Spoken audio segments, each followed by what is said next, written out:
Bonjour les amis. Tout d'abord et avant tout, je vous souhaite une bonne année 2022. Concernant le portefeuille PowerTrade, nous avons enregistré une hausse de plus 3,24% la première semaine de 2022, ce qui porte notre résultat à 22 286 euros, après avoir fait un résultat de plus 30,54% en 2021. Alors quand on regarde en détail, quelques actions Coface ont été vendues au profit de la société Eternium, côté aux États-Unis. Donc voilà, on a fait une très bonne semaine malgré voilà une baisse justement sur le titre Coface, sur lequel nous gardons toujours une position, puisque la ligne Coface représente 4,76% de nos actifs, et je vais vous expliquer pourquoi nous conservons. Alors premièrement, dans les faits, quand vous regardez en 2022, Coface affiche un PER de 10,3, ce qui est très bas, et un rendement de 9,59%. Donc 9,59% de rendement, c'est très bien aussi, sachant que le dividende, je sais pas, tombera au mois de mai ou au mois de juin, donc on y est presque en plus. Donc si on compte le peu de mois qui nous reste à attendre pour toucher ce dividende, l'attente mérite d'être faite. Graphiquement, alors graphiquement, quand on regarde en fait les dernières séances, on a vu un décrochage jeudi pour vendredi revenir dans la bande Bollinger. Comme vous le voyez là, cette bougie était complètement sortie de la bande Bollinger, et comme je vous le dis souvent, quand on sort de la bande Bollinger, eh bien, en général, on y revient très vite, surtout quand on s'en éloigne beaucoup. Ce qui fut le cas jeudi. Vendredi, les cours ont réintégré la bande Bollinger. Moi, j'aime bien travailler la Bollinger Band 18.2. Donc, on y est. On va attendre un petit peu, peut-être, de voir si c'est juste une réintégration pour peut-être voir les cours continuer à baisser. Dans ce cas, on se repositionnera et peut-être que tout simplement ce n'était qu'un coup de semence. Et ce coup de semence était dû à la sortie de la vente du solde de la participation de Natexis, une vente qui s'est faite à 11,55 euros. À présent, on va voir un petit peu les valeurs sur lesquelles on va essayer de se positionner en ce début d'année 2022, tout du moins des valeurs qu'on va garder dans le viseur, des valeurs pour la plupart sous-cotées. On a par exemple China Telecom qui représente une décote de 63%. Par rapport à l'analyse graphique et l'analyse macroéconomique qu'on a pu faire. On a NN qui représente une décote de 60%, elle aussi. On a aussi Kinley Limited qui représente une décote de 60%. Dutian Chemical qui représente une décote de 55%. Thales avec une décote aussi de 55%. Ternium qui représente une décote de 55%, Airbus, 53% de décote, Viper Energy avec 42% de décote, Mizuho Financial avec 30% de décote, et pour terminer, puisque j'ai tenu à avoir qu'une liste de 10 valeurs, DBS Group Holding avec 30% de décote. Alors, la plus décotée d'entre elles, c'est China Telecom qui est décoté surtout parce que le marché chinois a beaucoup baissé, et donc effectivement il y a une perte de confiance des investisseurs sur le marché chinois, Néanmoins, China Telecom est une belle opportunité à mon sens. Alors, toutes ces valeurs sont un petit peu cotées pour la plupart aux États-Unis, hein, comme NN, Ternium, Viper, mais d'autres sont cotées à Singapour comme Kingly, Dutian et DBS Group. Maintenant, en valeur japonaise, on avait Mizuru qui est rentré en watching list. Et en valeur française, nous avons Kerbus et Thales hein, dans le domaine de l'aérospatial et l'aéronautique. Vous voyez là les cours indicatifs, hein, vous avez les cours de clôture qu'on a là eu vendredi sur ces valeurs, et puis les objectifs, hein, donc sur China Telecom, mes objectifs hein, d'analyse graphique, et on va les voir en détail sur les graphiques, sont indiqués ici. Hein, vous avez NN et toute la suite hein, qui est affichée là, mais on va le revoir une par une avec l'analyse graphique. Alors, en analyse graphique concernant China Telecom Corporation Limited, côté Hong Kong, hein, société cotée à Hong Kong, donc en Hong Kong dollars, société qui cotait 2,77 Hong Kong dollars.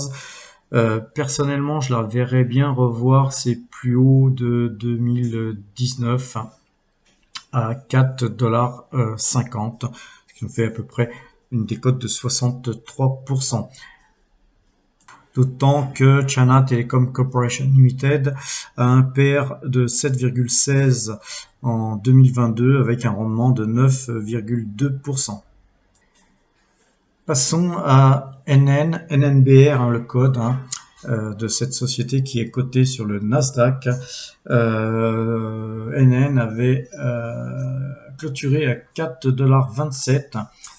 Personnellement, je la verrais bien revoir un petit peu sur la zone des derniers plus hauts, un peu plus bas que la zone des derniers plus hauts, tout simplement sur un rebond technique, donc sur 6,83, 6,90, ce qui nous fait une décote d'environ 60%, sachant qu'on peut aller bien plus haut sur cette valeur. Avec un PER de 9,02 et un rendement de 5,20%. C'est une très très jolie valeur à mettre en portefeuille. Voyons maintenant Kingly Limited Group que nous avons déjà en portefeuille, mais valeur sur lesquelles nous avons certainement amplifié notre position, nos positions. On voit là un range haussier qui se dessine et perso, je pense que l'objectif hein, par rapport à ces fondamentaux sont de 0,67 Singapour dollars, ce qui nous fait une décote aussi d'environ 60%, car le PER de 14,2 et un rendement de 4,12%,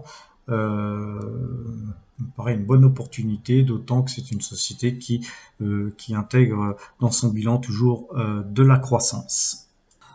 Dutian Chemical Group Limited, elle aussi a un beau graphique puisqu'on est dans un range hein, ici que je vous ai pas dessiné, mais on voit très bien. On voit que c'est plus haut, c'était plus de 0,80 cents. Et que aujourd'hui elle cote que 0,076 cents.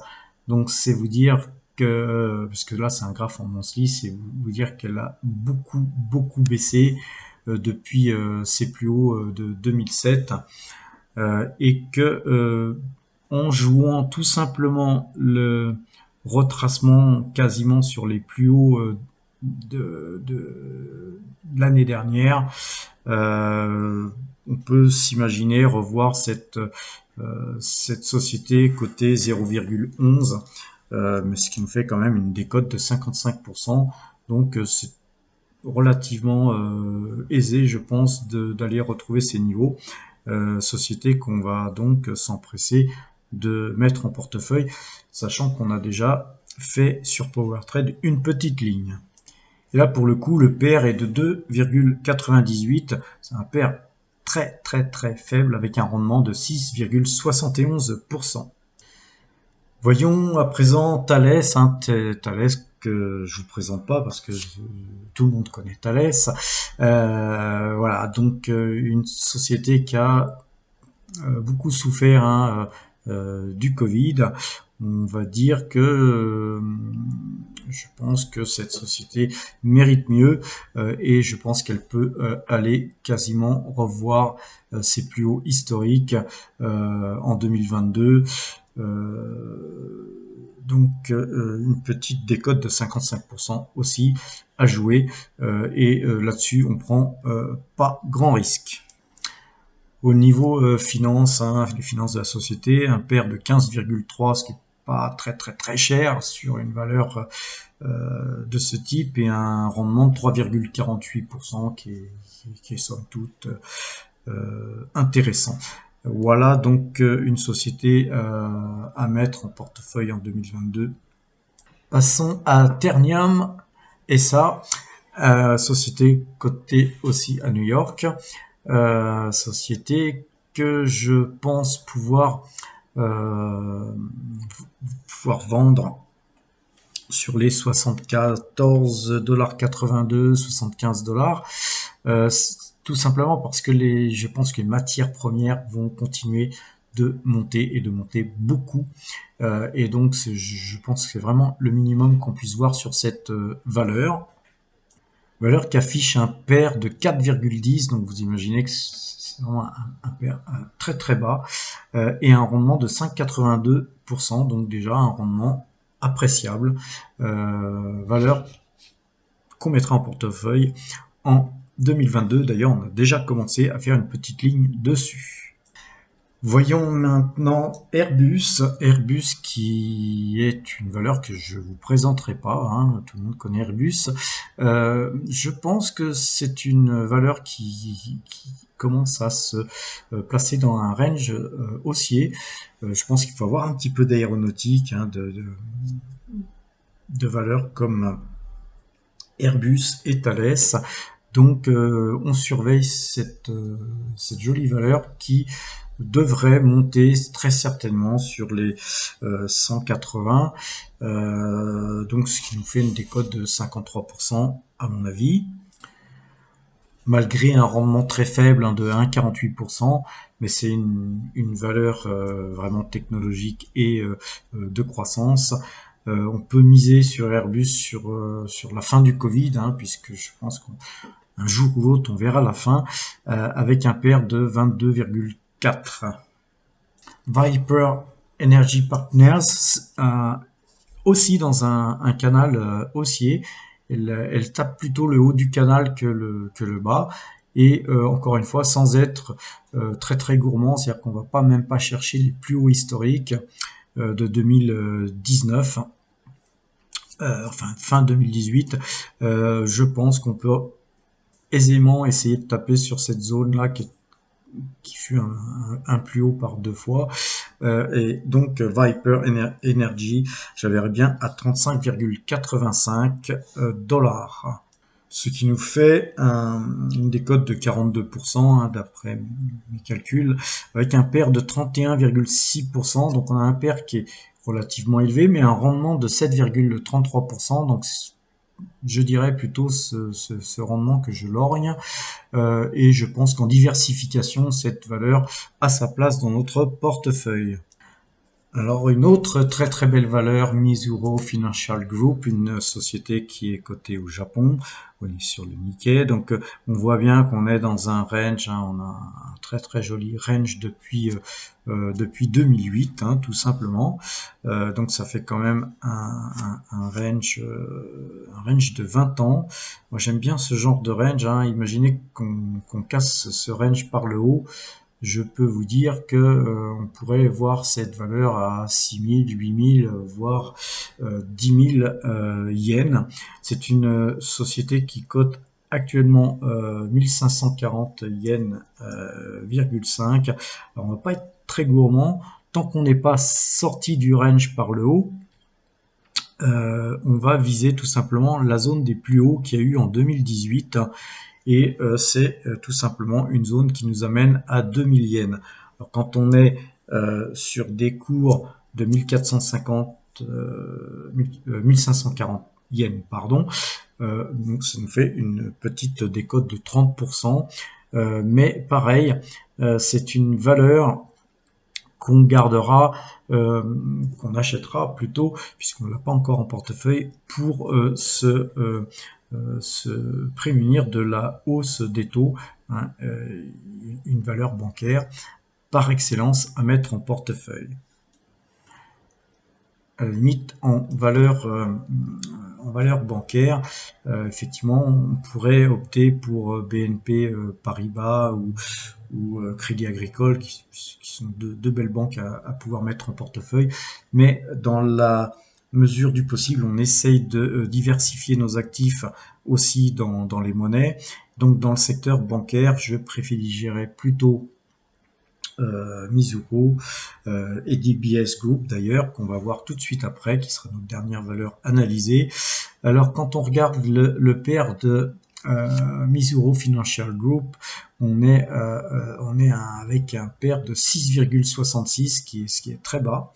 Donc c'est une valeur qui est vraiment intéressante à acheter, d'autant que son rendement est de 5,23% et que c'est une valeur qui verse un dividende qui croît d'année en année.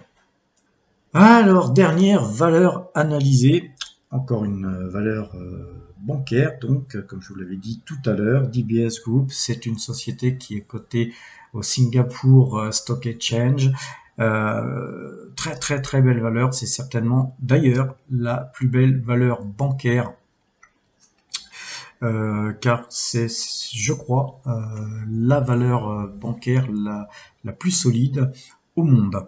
Alors, quand on regarde les graphiques depuis 2000, hein, là on a 22 ans pratiquement de cotation sous les yeux en monthly, on voit que on vient de casser les plus hauts historiques. Et ça, en analyse graphique, c'est magnifique, c'est un très très joli signal d'achat pour cette valeur. Alors, puisqu'on n'a pas de plus haut, quand c'est comme ça, c'est toujours plus haut, mais moi perso, je la verrais bien aller à 44,68 voire 45 Singapour dollars, valeur qu'il faut absolument mettre en portefeuille, dirais-je. Son pair 2022 est de 12,6, donc très très abordable, avec un rendement de 3,99%, autant dire 4%. Voilà. Les valeurs que je vous ai présentées au début sont toutes analysées. Alors, toutes ont un attrait puisqu'elles représentent toute une décote.